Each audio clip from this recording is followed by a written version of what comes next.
ย้อนกลับไปเมื่อประมาณเกือบ10 ปีที่แล้วผมเคยไปทำงานพิเศษช่วงปิดเทอมที่รีสอร์ทแห่งหนึ่งที่จังหวัดเพชรบูรณ์ครับรีสอร์ทที่ว่านี้ตั้งอยู่ในสถานที่ท่องเที่ยวชื่อดังที่ถ้าบอกไปใครๆก็ต้องรู้จักแน่ๆผมเลยขออนุญาตไม่บอกชื่อรีสอร์ทนะครับเพราะกลัวว่าเขาจะเสียหายรีสอร์ทแห่งนี้ตั้งอยู่บนเขาที่สามารถมองเห็นวิวหมู่บ้านข้างล่างได้บรรยากาศเย็นสบายมีที่พักเป็นลักษณะบ้านไม้มุงหญ้าคาหลังเล็กๆเรียงรายไปตามเชิงเขาทั้งหมดประมาณ20 หลังผมจำได้ว่ามันเป็นช่วงปิดเทอมใหญ่ตอนม.6 นี่แหละครับที่ผมไปทำงานที่รีสอร์ทนั้นเหมือนเดิมหน้าที่ของผมคือการบริการแขกที่มาพักเป็นทั้งพ่อบ้านเด็กเสิร์ฟและก็ช่างเรียกว่าบริการครบจบที่ผมคนเดียวเลยแล้วก็ได้มีแขกคนหนึ่งเข้ามาพักโดยที่ใครจะคิดกันล่ะครับว่าแขกคนนี้แหละจะกลายมาเป็นเรื่องเล่าประสบการณ์ขนหัวลุกของผมในวันนี้แขกคนนี้เป็นผู้ชายครับวัยสัก40ปลายๆแล้วลักษณะผอมเขาเข้ามาติดต่อเรื่องที่พักกับพี่ฟ้าซึ่งเป็นพนักงานต้อนรับครับผมเก็บขยะอยู่แถวนั้นพอดีพี่ฟ้าจึงเรียกผมไปช่วยยกกระเป๋าให้แขกจังหวะนั้นพี่ฟ้าก็ถามกับแขกคนนั้นตกลงว่าพัก2 คืนและมากัน2 คนใช่ไหมคะถ้าพูดได้เท่านี้แขกคนนั้นก็โผล่ออกมาก่อนไม่ใช่ครับผมมาคนเดียวครับพี่ฟ้ารู้สึกงงๆแล้วมองออกไปข้างนอกรีสอร์ทเหมือนกำลังหาใครสักคนหนึ่งก่อนจะพูดขึ้นอีกเมื่อตะกี้ไม่ใช่แฟนเหรอคะที่เดินตามกันมาครับไม่ใช่ครับผมมาคนเดียวครับแขกคนนั้นตอบอย่างเลิกลักพี่ฟ้าก็ทำหน้าสงสัยแต่คงไม่รู้ว่าจะยังไงต่อจึงหันมาบอกให้ผมพาแขกไปพักบ้านหลังที่14ซึ่งเป็นบ้านพักสำหรับพักคนเดียวจากนั้นผมก็ช่วยแบกเป้และพาแขกไปที่บ้านพักหลังดังกล่าวแล้วระหว่างทางที่กำลังเดินไปด้วยทางเดินที่เป็นลักษณะไม้ไผ่สานกันเวลาก้าวมันจะยุบลงไปนิดหน่อยและเกิดเสียงดังแกรกกรากซึ่งผมจับสังเกตจากเสียงฝีเท้าได้ว่าเหมือนมีใครอีกคนเดินตามหลังเรามาซึ่งผมก็คิดว่าเป็นพี่ฟ้าจึงหันไปเพื่อจะถามว่ามีอะไรหรือเปล่าแต่กลับไม่เจอพี่ฟ้าและสิ่งที่เห็นก็คือแขกคนนั้นกำลังเดินตามมาห่างๆและหันหน้าไปคุยกับไหล่ของตัวเองเหมือนกำลังพูดอยู่กับคนข้างหลังทั้งที่ไม่มีใครครับจนเขารู้ตัวว่าผมมองจึงหยุดพูดแล้วถามผมด้วยสีหน้าตกใจถึงแล้วเหรอครับอ๋อจะถึงแล้วครับตามมาได้เลยครับว่าแล้วผมก็เดินนำหน้าไวๆไปที่บ้านหลังที่14พอถึงแล้วก็วางเป้ไว้เปิดบ้านให้แล้วก็ผละออกมาพอถึงกลางคืนผมกับเพื่อนอีก 2-3 คนได้นั่งดื่มเล่นกีตาร์และร้องเพลงกันที่หน้าบ้านของผมบ้านของผมที่อยู่ห่างจากตัวรีสอร์ทออกมาไม่ถึง300 เมตรและสามารถมองเห็นระเบียงบ้านของหลังที่14ได้พอดีตอนนั้นเพื่อนคนหนึ่งที่ชื่อไอ้กบก็ทักขึ้นมาเฮ้ยพวกมึงดูนั่นมีคนเต้นรำด้วยวะภาพที่เราเห็นจากที่ไกลๆคือเงาตะคุ่มของคนคนหนึ่งซึ่งก็คงจะเป็นแขกผู้ชายที่เข้าพักเมื่อตอนเย็นนั่นแหละกำลังเต้นรำด้วยท่าทางเหมือนกำลังเต้นคู่กับใครอีกคนแบบในหนังฝรั่งอยู่ที่ระเบียงหน้าบ้านพักที่เปิดไฟไว้พร้อมทว่าตรงนั้นมันมีแค่เขาคนเดียวเท่านั้นแล้วพอเต้นรำไปสักพักก็เห็นว่าเขานั่งคุกเข่าแงนหน้ามองอากาศเหมือนขอใครแต่งงานยังไงอย่างนั้นเลยครับเพื่อนผมก็พากันขำและหาว่าแขกคนนั้นบ้าไปแล้วผมก็คิดว่าน่าจะบ้าจริงๆตั้งแต่ที่เห็นว่าคุยอะไรอยู่คนเดียวเมื่อตอนที่เดินไปส่งที่บ้านแล้วไม่นานนะผู้ชายคนนั้นก็เดินหายเข้าไปในบ้านพักเป็นอันจบการแสดงในคืนนั้นเช้าวันต่อมาผมขี่มอเตอร์ไซค์ออกจากบ้านไปที่รีสอร์ทแต่เช้าตรู่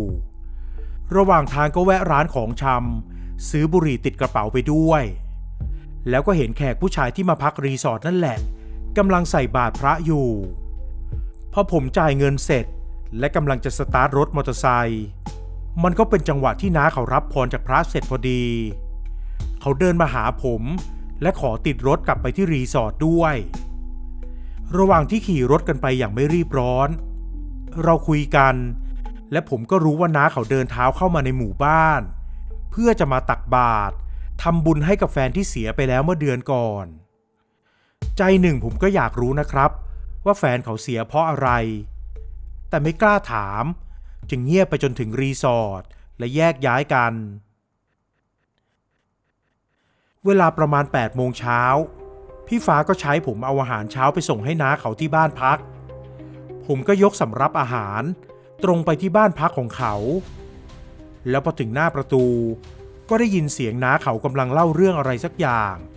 พร้อมกับหัวเราะไปด้วยเหมือนกำลังเล่าเรื่องให้ใครบางคนฟังผมเองก็ไม่อยากจะเสียมารยาทแอบฟังจึงวางสำรับอาหารไว้ที่ระเบียงและเคาะประตูบอกแต่ไม่ถึงอึดใจน้าเขาก็เปิดประตูออกมาน้องครับอยู่ก่อนผมมีอะไรจะถามจากนั้นผมจึงอยู่เป็นเพื่อนกับเขาตรงนั้นซึ่งเขาก็ถามว่าแถวนั้นมีที่เที่ยวตรงไหนอีกหรือเปล่าในระหว่างที่เขากินข้าวไปด้วยผมจึงแนะนำให้ทั้งหมดแล้วเขาก็ถามผมน้องเคยไปเที่ยวที่อื่นบ้างหรือเปล่าครับหมายถึงต่างจังหวัดน่ะผมไม่ได้ไปเลยครับไม่มีเวลาเลยน้องต้องหาเวลาไปบ้างนะครับชวนพ่อแม่ไปด้วยถ้ามีแฟนก็พาแฟนไปด้วยนะน้าเขาพูดแบบนี้ผมก็นั่งฟังนิ่งๆไม่รู้จะพูดอะไรในใจอยากจะบอกว่าผมเองไม่มีเงินเที่ยวหรอกแต่ไม่พูดดีกว่า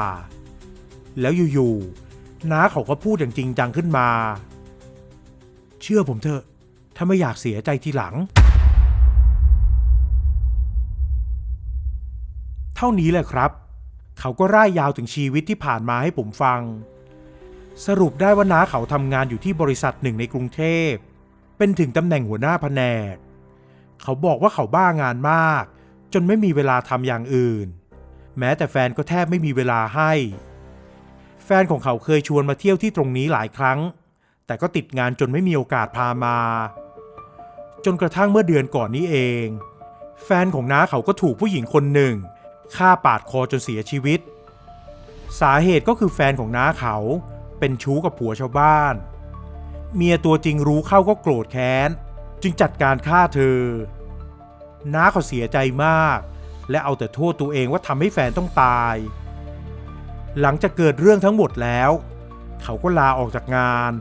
และออกเดินทางไปในที่ต่างๆที่เขากับแฟนอยากไปด้วยกันแต่ไม่เคยได้ไปเรื่องที่น้าเขาเล่ามาทั้งหมดนี้ทำให้ผมฉุกคิดอะไรบางอย่างได้เหมือนกันแล้วขณะนั้นไอ้กบเพื่อนของผมก็โผล่เข้ามาหาพร้อมกับหิ้วเค้กวันเกิดมาก้อนหนึ่งผมมารู้ภายหลังว่าน้าเขาไปหาซื้อไม่ได้พี่ฟ้าเลยโทรใช้ให้ไอ้กบไปหาซื้อมาให้แทนพอมาถึงไอ้กบก็เก็บค่าเค้กพร้อมบวกค่าบริการไปอีก100 บาทซึ่งน้าเขาไม่ได้ติดใจอะไรควักเงินให้ไอ้กบไปเลยง่ายๆผมลองเดาๆดูก็รู้แล้วล่ะครับว่าคืนนั้นน้าเขาคงจะจัดวันเกิดให้แฟนแน่ๆแต่น่าเศร้าที่แฟนเขาตายไปแล้วนี่น่ะสิพอถึงกลางคืนผมไอ้กบและเพื่อนๆก็มานั่งดื่มสังสรรค์กันเหมือนเดิมคราวนี้พอมองไปทางรีสอร์ทก็ไม่เห็นว่าน้าเขาออกมาที่ระเบียงอีกแล้วคิดว่าคงจะหลับไปเรียบร้อยจนถึงเวลาประมาณ5 ทุ่มนั่นเองที่เรายังนั่งดื่มกันอยู่และเบียร์ก็เหลืออีกไม่กี่ขวดแล้วพี่ฟ้าได้โทรมาหาผมบอกว่าเครื่องทำน้ำอุ่นที่บ้านพักหลังที่14เสียช่วยเข้าไปซ่อมให้ทีไอ้กบที่รู้เรื่องด้วยก็ขอตามไปกับผมกับไอ้กบหิ้วเครื่องมือไปที่บ้านพักหลังที่14ซึ่งก็คือบ้านของน้าเขานั่นแหละเขานั่งรอพวกผมอยู่ที่ระเบียงพอไปถึงไอ้กบก็พูดก่อนเลยครับเครื่องทำน้ำอุ่นเสียเหรอนะครับขอโทษที่รบกวนเวลานี้นะครับนั่นสินะพวกผมกำลังหลับฝันดีเลยแต่ต้องตื่นมาถึงนี่จนได้ เดี๋ยวมีค่าบริการนิดหน่อยนะ300เองไอ้กบหลอกเขาหน้าตาเฉยทั้งที่จริงๆแล้วทางรีสอร์ทเองต้องซ่อมให้โดยไม่คิดค่าใช้จ่ายจากแขกที่มาพักอยู่แล้วอ๋ออย่างนั้นเหรอครับได้ครับไม่มีปัญหาไอ้โชคมึงเงียบไว้เลยนะเดี๋ยวเราเอาเงินนี้ไปซื้อเบียร์กินกันต่อพอน้าเขาเดินเข้าไปในบ้านไอ้กบมันก็รีบหันมาพูดกับผมก็ไม่รู้จะว่ายังไงเหมือนกันจึงปล่อยเลยตามเลยไปมึงตามเข้าไปเอาเงินเลยเดี๋ยวกูไปเช็คเครื่องทำน้ำอุ่นให้ว่าแล้วมันก็เดินไปที่ห้องน้ำซึ่งอยู่ด้านข้างของตัวบ้านพักนั่นแหละส่วนผมก็เดินเข้าไปในตัวบ้านแต่แล้วก็ต้องชะงักเมื่อเห็นว่ามีรูปผู้หญิงขนาดเท่าฝ่ามือใส่กรอบเรียบร้อยตั้งอยู่บนโต๊ะ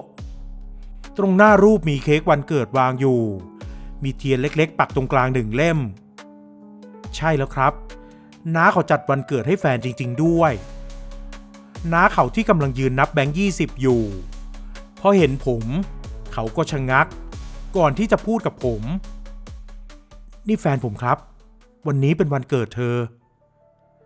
พอพูดเท่านี้จู่ๆไอ้กบก็โผล่มาที่ประตูบ้านและบอกกับน้าเขาน้าครับผู้หญิงที่ยืนอยู่ในห้องน้ำนั่นน่ะแฟนน้าหรือเปล่าถ้าไม่ได้ทำอะไรก็บอกให้ออกมาหน่อยนะครับผมจะได้ซ่อมเครื่องทำน้ำอุ่นให้ผมเองก็สงสัยเหมือนกันครับ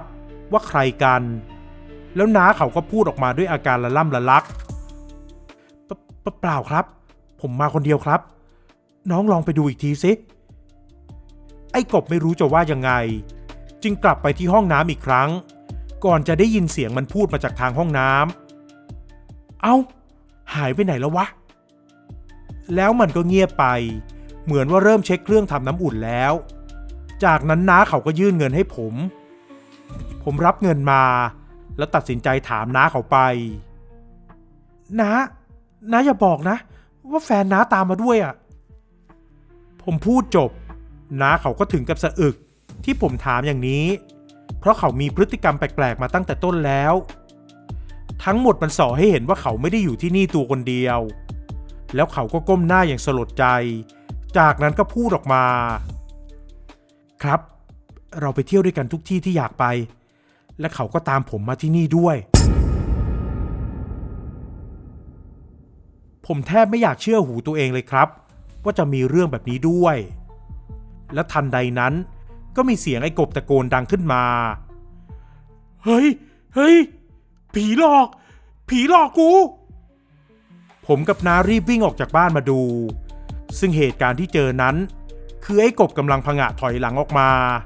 แล้วชี้นิ้วเข้าไปในห้องน้ำพูดอย่างละล่ำละลักว่ามีผู้หญิงอยู่ในนั้นมันยืนอยู่ห่างผมไปไม่ถึงระยะ5 ก้าวนี่เองครับและมันก็ไม่รู้ตัวว่าขณะนี้มีร่างของผู้หญิงคนหนึ่งที่สวมชุดสีขาวเก่าๆยาวลงมาถึงเอวเนื้อตัวซีดเผือดกำลังนั่งขี่คอมันอยู่ผมที่เห็นจะตรงหน้าก็ถึงกับเย็นวาบขึ้นมาตั้งแต่เท้ายันหนังหัวรู้สึกตัวแข็งทื่อไปหมดไอ้กบหันมาหาผมกับน้าด้วยสีหน้าที่หวาดกลัวสุดขีดเหมือนจะร้องไห้มันมองผมกับน้าสลับกันแล้วก็พูดออกมาน้าเฮ้ยไอ้โชคมีผีอยู่ในห้องน้ำว่ะมีจริงๆนะเว้ยจังหวะนั้นผู้หญิงที่ขี่คอไอ้กบก็หันมาด้วยหน้าของเธอตรงกับในรูปเป๊ะเลยครับต่างกันที่คราวนี้ลูกตาทั้งสองแดงก่ำที่คอมีรอยมีดปาดลึกเข้าไปและมีเลือดไหลออกมาอย่างน่าสยดสยอง